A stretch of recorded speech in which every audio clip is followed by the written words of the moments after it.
Here with reaction, author of the upcoming book, Serenity in the Storm, which means I need to breathe in and breathe out. Outnumbered co-host Kayleigh McEnany and former Michigan gubernatorial candidate Tudor Dixon is with us. So the economy, that's not the biggest threat we have. China, Russia, Iran, the Saudis abandoning us, now also decreasing their output of oil by 1.3 million barrels a day. That's not the biggest threat. Egypt now aligning with Putin, the UAE aligning with Putin. Those aren't the biggest threats? Well, they should be. But look, we have a commander-in-chief who, I'll quote him exactly, said, let's lick the world, whatever that means. So that's what China sees. It's absolutely asinine. He was asked... What did he say? Let's lick the world. That's what he said. Direct quote. I couldn't interpret it, so thank you for being an interpreter. You're welcome. It was transcribed on Twitter, so that's where I got that. But look, when you're asked a question like, what do you think about the biggest documents leak of classified material in decades? Your answer should not be, I'm going to plant a tree. Your answer should be, I will get to the bottom of this. This is inexcusable. We will safeguard America's secrets. Something like that. But as he's saying this, his official White House Twitter account literally posted a Biden family tree. It ended with Joe Biden. I guess they didn't want us to track his family members down and all his business dealings. So the tree ends with Biden. But these are not the kinds of signals you put out. As you point out, China's flexing their muscles, Iran, North Korea, all around the world. You don't talk about planting trees. You don't put out family trees. You show strength. And we don't have a commander-in-chief who's doing that. And it's not only foreign policy. Tudor Dixon, look at the economy. Now we have even the Fed predicting that we're heading into yet another Biden recession. And as you pointed out, the rest of the world is looking to China right now. We see President Macron meeting with China. We see China meeting with Russia. These are dangerous times when we see people turning to China because they know China has that much power right now. And when we talk about Joe Biden being asked about this leak, I honestly looked at his face and thought, I'm not 100% sure he's been told about the leak. I don't know if he thinks it's the garden hose while they're planting the tree.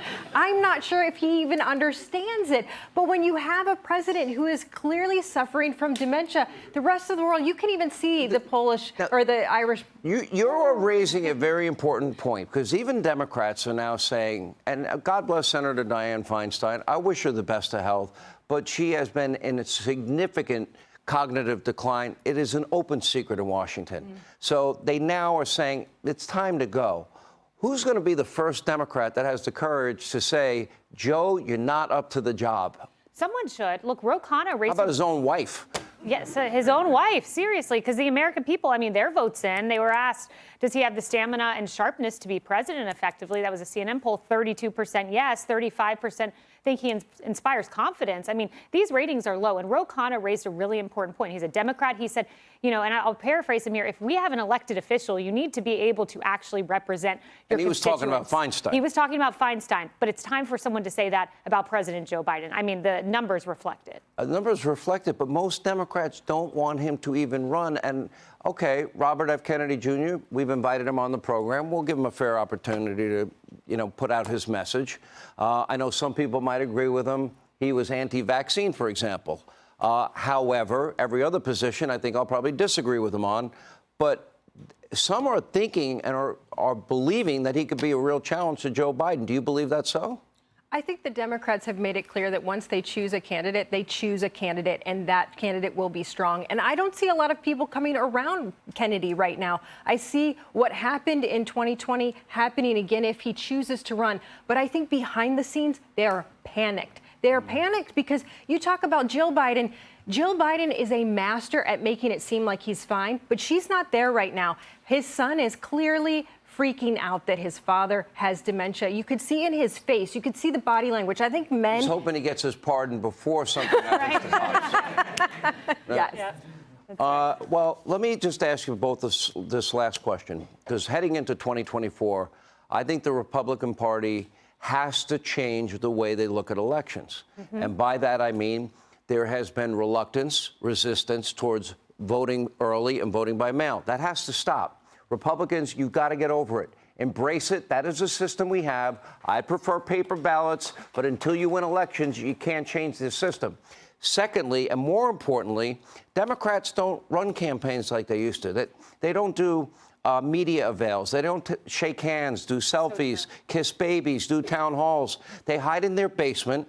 They have hundreds of millions of dollars in negative ads, and then they do something called legal ballot harvesting, and they are successful at it. Republicans need to do it as well, if not better, if they ever want to win a state like yours in Michigan ever again. It's more than that. It's more than that. They're going after the data, and we're not doing that. We're running elections like it's 20 years ago. They are micro-targeting people. They don't have to go out of their homes because they get the message you want to hear directly to you without you ever seeing your candidate. You agree, Kayleigh? I do entirely. Look, DeSantis ran a great mail-in voting strategy. We need to emulate that nationwide. Florida Republicans, well, I'm not talking to them. They've embraced early mail-in voting, and they have fixed their system. Need to do it nationwide. But to your point about Democrats hiding from the public, I read reporting that Biden is counting on not having to debate. He's counting on Trump being the nominee, arguing with the Presidential Debate Commission and not having to debate. We can't let that happen. The pressure needs to be on now. You must debate. You can't hide like Democrats did across the country. I mean, like John Fetterman, like Joe Biden, Yes, and exactly. Katie Hobbs all did? Exactly. Does everyone in the audience agree? You can clap if you agree. All right.